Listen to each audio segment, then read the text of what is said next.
काय चाललंय मॅडम तुमचं? काय नाही हो साहेब, हे कांदे भरून ठेवले ना सफेद, तर सडले काही काही तर काढते द्यायले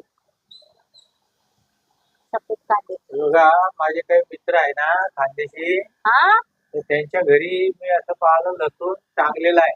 हा तुमच्याकडे मला हे कांदे टांगलेले दिसतात. मग आम्ही लसूण बी असाच टांगून ठेवतो आणि कांदे पण असेच टांगून ठेवतो.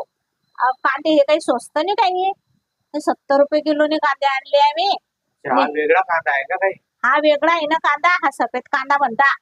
हा आमच्या खानदेशकडे नाही भेटत, पण मग आम्ही भरून ठेवतो. हा आमच्या खानदेशकडे असा लसूण ठेवता, असा लसूण भाजून ठेवता.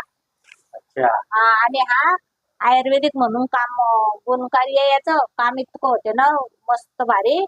आणि कोणाला मिरगी बिरगी कधी आली ना, हा फोडून कधी लावला ना तो लगेच तो तडकने उठतो. हा इतका गुणकारी आहे सफेद कांदा. असं आहे का? मग तुमच्या बी घरी भरून ठेवा, तुम्ही सांगा तुमच्या बायकोले. हा